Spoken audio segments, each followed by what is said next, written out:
Hola a todos, mi nombre es Manuel, esto es Historia Bizarra y Bizantina y hoy os traigo la reseña del libro Últimas Pasiones del Caballero de Almafía de Juan Eslava Galán, en el que nuestro escritor jienense más prolífico y favorito nos traslada a una época muy convulsa y absolutamente excepcional para entender cuál fue el devenir de la cristiandad, puesto que nos trasladamos a la batalla de las Navas de Tolosa, en la que el destino de la cristiandad, no ya peninsular, de los diferentes reinos peninsulares cristianos, sino el destino de la cristiandad en general, el destino de la cristiandad europea, está en peligro, pues un poderosísimo imperio norteafricano musulmán, los almohades, han jurado expandir el Islam por toda Europa. El antecedente inmediato histórico para entender los hechos narrados en Últimas Pasiones del Caballero de Almafiera es la batalla de Alarcos. Esta batalla tuvo lugar el 19 de julio de 1195, en la que a día de hoy en la provincia de Ciudad Real. Nos encontramos en una época en la que el brillante califato de Córdoba ha concluido. Es decir, ese estado unificado que acaudilla en la práctica totalidad de la península ibérica, pues ha muerto y sus restos se lo han repartido una pléyade de reinezuelos musulmanes. Estos reinezuelos musulmanes, muy débiles y generalmente enfrentados entre sí, van a llamar en su auxilio a sus correligionarios del norte de África, y lo van a hacer puesto que van a estar acogotados por los pujantes reinos cristianos norteños. Estos musulmanes correligionarios de los andalusíes del norte de África, que históricamente y por orden cronológico fueron almorávides, almohades y benimerines, son gente que tienen una fe mucho más arraigada, son mucho más ortodoxos en la práctica de su fe islámica de lo que eran los propios andalusíes, y esto va a generar una playa de problemas que luego veremos. En la batalla del Arco, el califa almohade lo que hace es prácticamente aniquilar el ejército de la Castilla de Alfonso VIII, puesto que este cometió una serie de errores catastróficos que ahora veremos.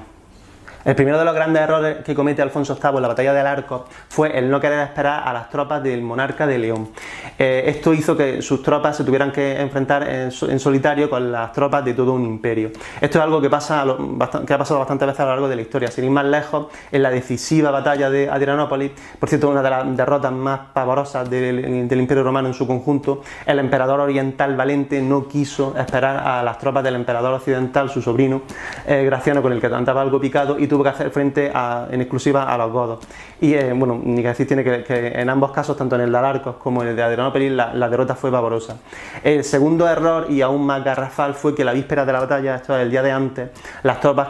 cristianas formaron a pleno sol, y hay que recordar que estamos hablando de julio en el sur de España, formaron a pleno sol con toda su panoplia, tanto ofensiva como defensiva, lo cual propició que al día siguiente salieran a batallar bastante cansados. Por otro lado, las tropas islámicas más inteligentes, pues ese día descansaron y al día siguiente salieron a luchar frescos y descansados. Pues ya tenemos un ejército cristiano mermado en fuerza, inferior en número, y que está agotado porque al día siguiente, el día previo a la batalla, ha estado formado con toda su panoplia.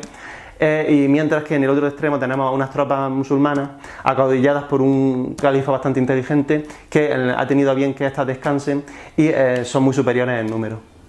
Ya entrando en materia, en la propia batalla del Arco, hay que decir que se inicia con una carga de caballería cristiana hacia la primera línea islámica, que estaba compuesta por la carne de cañón. Esta carne de cañón eran personas que estaban destinadas a ralentizar con su vida, a dar la vida ralentizando el empuje de esa caballería cristiana. Esta carne de cañón musulmana la formaban cenetes, luchadores de la fe y andalusíes, puesto que, como he dicho antes, los propios almohades, como a la vez los almohades y los benimerines, no tenían en muy alta consideración a sus correligionarios peninsulares. Esta primera carga, una vez que consigue adentrarse en las tropas dentro del grueso islámico, es flanqueada por el segundo cuerpo de ejército musulmán, que esta vez sí está formado por los propios almohades con el califa al frente. Esto es, una vez muerta la carne de cañón, pues las tropas de élite son aquellas que están encargadas de flanquear a esa caballería cristiana que ha cometido el error de meterse muy dentro de las filas musulmanas. Al flanquearlos, lo que le hacen es cortar una posible carga, puesto que los caballos no tienen espacio suficiente como para dar marcha atrás e iniciar una segunda carga. Llegado a este punto, hay que recordar que la caballería era la reina de la batalla en toda la Edad Media. De hecho, fue la reina en el campo de batalla desde los últimos impases del Imperio Romano unificado y, por supuestísimo, fue la reina del campo de batalla a partir de que los bizantinos, los romanos del Oriente, tuvieran que enfrascarse en una lucha a muerte, primero con los persas sasánidas y después con los árabes. En el campo de batalla de Alarcos vemos dos tipos de caballería muy diferenciada. Por un lado, en el campo cristiano está la caballería pesada, que son auténticos tanques, puesto que hay que recordar, hay que imaginarse un caballo muy grande, un caballo revestido de metal con cualdrapa, que sostiene a la imagen arquetípica que tenemos todos en la cabeza de un caballero medieval, es decir, ese caballero que va revestido de acero de la cabeza a los pies. Por el otro lado, en el bando islámico tenemos la caballería ligera, que eran caballos muy pequeños, muy veloces, capaces de mantener una velocidad bastante interesante durante mucho tiempo y que son montados a su vez por unos jinetes que van prácticamente, en comparación con los cristianos, no armados con armas defensivas. También hay que recordar que las tropas musulmanas cuentan en el campo de batalla de Alarcos con la ayuda de la que fue la mejor caballería ligera del mundo en aquella época, que eran los turcos provenientes de Asia Menor. Estas eran tropas musulmanas que estaban muy fogueadas en la lucha con los cristianos por la lucha de arrinconamiento y asesinato que llevaban los turcos frente al Imperio Romano del Oriente.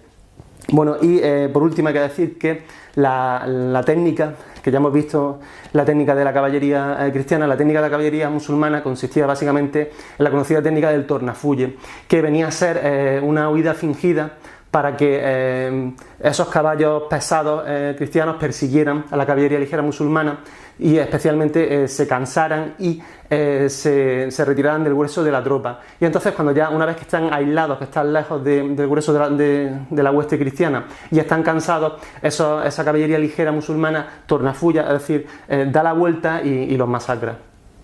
La batalla de Alarcos, como ya hemos dicho, acabó en una auténtica masacre para el bando cristiano. Tal fue la mortandad que el propio rey de Castilla, Alfonso VIII, tuvo que huir a uña de caballo del campo de batalla, si no él también hubiese caído. Este Alfonso VIII vivió toda su vida obsesionado con tan decisiva derrota, puesto que tuvo que contemplar cómo en el campo de batalla de Alarcos sus familiares, sus mernadas, sus nobles, sus amigos, sus parientes pues, fueron exterminados. Andando el tiempo, este Alfonso VIII convenció al Santo Padre para que convocara una cruzada en los reinos peninsulares que tuviese como fin primero vencer al imperio almohade, ya que este imperio era mucho más poderoso que no solamente Castilla sino los demás reinos hispánicos en su conjunto, y segundo le ayudase a reconquistar ese reino visigodo de Toledo perdido allá por el siglo VIII. En el año 1212, que cuando se da inicio a los hechos narrados en Últimas Pasiones del Caballero Almafiera, el nuevo gobernante del Imperio Almohade es Muhammad an-Nasir, al que los castellanos llaman como el Miramamolín. Y esto es así porque es la transliteración del título que tenía este califa, que venía a ser algo así como comendador de los creyentes, en árabe Emir al-Muminin. Sabiéndose probablemente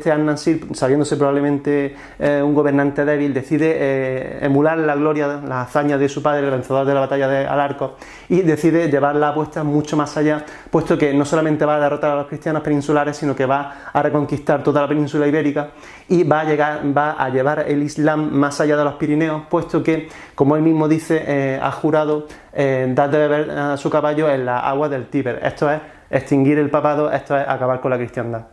Los almohades son un pueblo originario de las montañas del Atlas, que van a ser los siguientes en tener un poder hegemónico y ser espadas del Islam en todo el Magreb. Almohade es un término que deriva del término árabe al-Muwaidun, que viene a significar algo así como unitario. Estos almohades suplantan y heredan el poder de los almorávides cuando estos inician una decadencia terminal, y una vez que consiguen poner en orden todo lo que es el norte de África, pasan a su acción de gobierno, pasan a mirar cuál es el estado en el que se encuentran esos reinos taifas de la península ibérica, y pasan allí con tropas para echarle una mano, puesto que estos reinos taifas estaban muy presionados por la pujanza de los reinos cristianos norteños. Este imperio almohade no va a durar mucho tiempo, puesto que para la época es muy grande, y con lo cual con los consiguientes problemas de logística y de comunicación, puesto que los medios de la época son bastante rudimentarios, y las poblaciones que engloban este imperio almohade pues son muy distintas. acaudillando generalmente tribus muy enfrentadas entre sí. Y además, a partir del 1212, a partir de la batalla de las Navas de Tolosa, el Imperio almohade entra en una decadencia terminal y concluye pocas décadas después. Pasemos ahora a hablar de cuáles son los personajes principales que nos propone Juan el Lava Galán en sus últimas pasiones del Caballero Almafiera. El principal de todos ellos y auténtico protagonista no es otro que don Gualberto de Marignán. Este es un caballero que conocemos en la treintena larga, es un esforzado caballero, menos tenuoso caballero, que se ha curtido en las lides de la guerra y en las lides del amor. Este es un caballero que nació en el sur de Francia y es el hijo secundón de una familia noble, por lo cual tiene que, para poder comer, tiene que hacerse cargo del oficio de las armas. Y este oficio de las armas lo aprende en Oriente. Este don Gualberto de Marignán tiene la suerte de vivir una época especialmente convulsa, puesto que en 1204 se halla en el saqueo de la propia Constantinopla. Esto acontece en el seno de la Cuarta Cruzada y es posiblemente uno de los actos criminales del catolicismo más grandes de la cristiandad y uno de los más grandes de toda su historia, puesto que si a día de hoy todo lo que es el mundo ortodoxo, léase Rusia, tiene muy mala prensa, cuando no directamente son el enemigo aquí en Occidente, este fue el punto de no retorno. 1204, cuando en la Cuarta Cruzada, que recordemos, en teoría tenía que reconquistar Jerusalén, conquistado a su vez por Saladino en 1187, lo que hizo fue dirigir sus tropas, ¿no?, y sus barcos de la República Serenísima de Venecia hacia la propia Constantinopla, la tomó al asalto, la saqueó, produjo un pavoroso saqueo del que nunca se llegó a recuperar la propia Constantinopla, y no contento con esto, repartió sus ya escasas provincias, puesto que estaban bastante decadentes, entre los diferentes principados latinos o la República Mercantil de Venecia. No obstante, después de todo esto, nuestro don Gualberto de Marignán sigue una exitosa carrera de menadero, de soldado profesional, de mercenario, en el reino de Bulgaria, en el que se llega a enamorar de una princesa bizantina que fue llamada como su célebre abuela, Ana Comnena. Cansado de batallar y desengañado de la vida, don Gualberto de Marignán decide volver a Occidente. Para ello, invierte todos los frutos de su botín, todos los frutos de su actividad mercenaria, en recomprar las tierras de su solar familiar, que ha sido hábilmente dilapidado de su hermano, que están en manos de unos banqueros lombardos. Pero como tantas otras veces sucede en la vida, la mala suerte del destino decide cebarse con don Gualberto, puesto que sus tierras, el ducado de Marignán, se encuentra en pleno ojo del huracán. Ese huracán no es otro que la herejía cátara. La herejía cátara fue una herejía que tuvo bastante éxito en el sur de Francia durante la Edad Media, y cuya creencia en que todo lo relacionado con el mundo físico era pecado le llevó a chocar directamente con la Iglesia Católica. La actividad de la Iglesia no se hizo esperar, puesto que convocaron una cruzada llamada albigense, encaminada a destruir esta herejía, como de hecho así fue, y exterminarla de la faz de la tierra. Entonces, por eso ya tenemos al inicio de la novela de Juan el Lava Galán a don Gualberto de Marignán como un caballero ya no joven, desengañado de la vida, un caballero menesteroso, un caballero pobre que lo ha perdido todo, y un caballero que ve como sus tierras están en manos, las tierras por las que él ha pagado y las tierras que provenían de su familia, que ha malgastado su hermano, están en manos de un cruzado, de un señor de la guerra franco llamado don Hugo de Tours, que está destinado a ser el peor de sus enemigos. El otro gran personaje de la novela es doña Eliabel,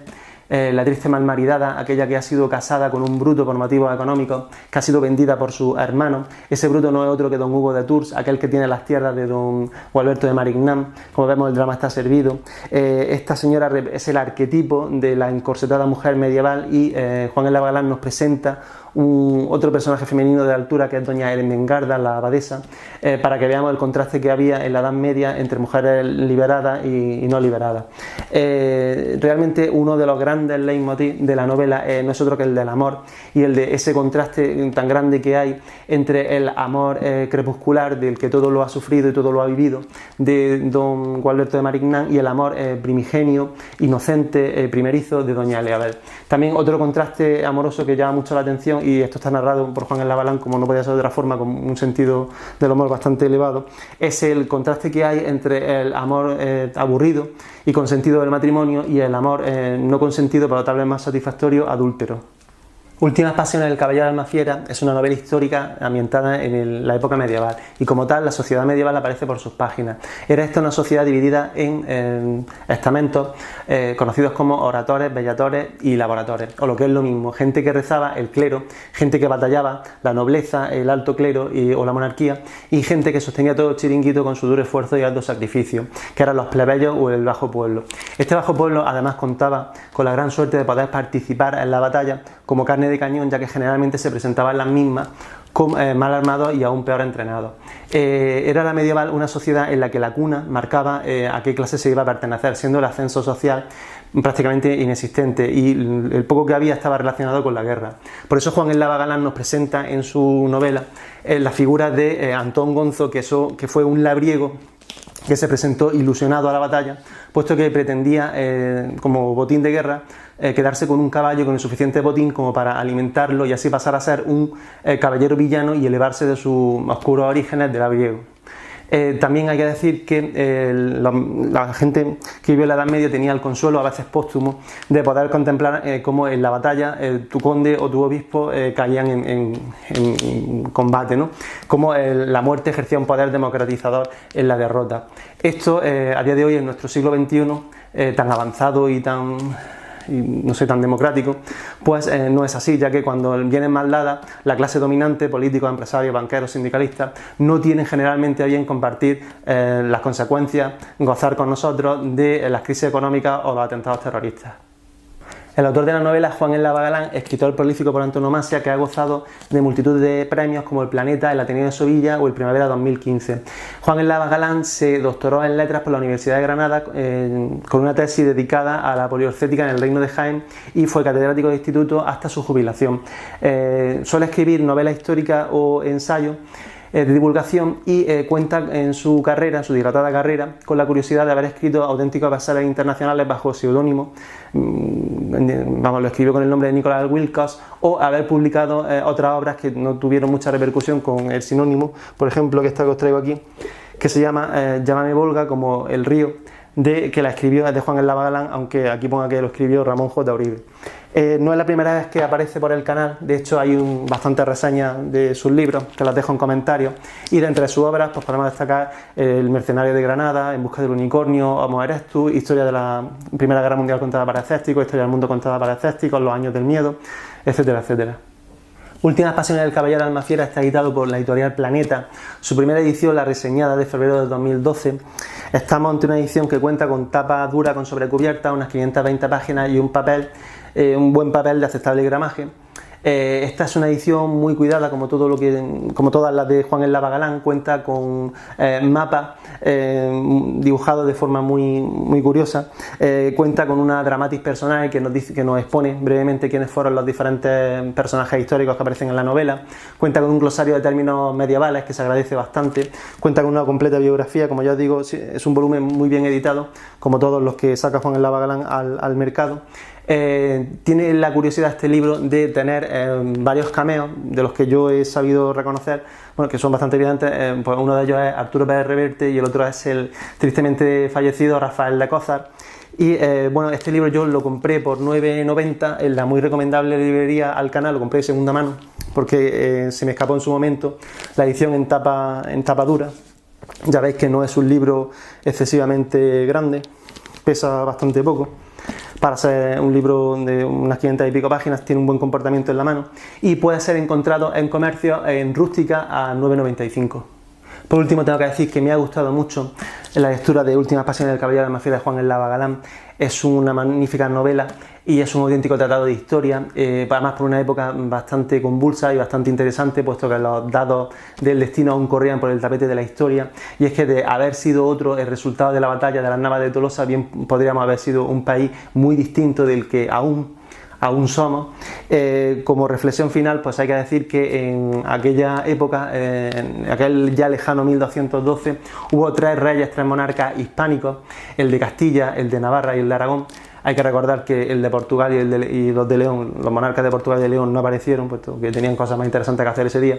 Se enfrentaron juntos a un imperio que les superaba en número, les más que doblaba en número de soldados, y hay que recordar que el enfrentamiento precedente, el de Alarcos, acabó en una auténtica desastre y masacre para los cristianos, y juntos lograron lo imposible, que fue vencer. Tal vez esta sea una buena reflexión para estos tiempos de pobreza, decadencia y conflictividad social que nos asolan. Por todo ello recomiendo encarecidamente la lectura del libro. Y bueno, esto ha sido todo. Hasta aquí llegó la reseña de Últimas Pasiones del Caballero Alma Fiera de Juan el Lava Galán. Espero que haya sido de tu agrado. Si tienes alguna duda, sugerencia o inquietud, no lo dudes y por favor déjamela en comentarios. Suscríbete para estar atento a las novedades del canal, dame un like para recompensar mi trabajo y nos vemos en la próxima reseña. Vale.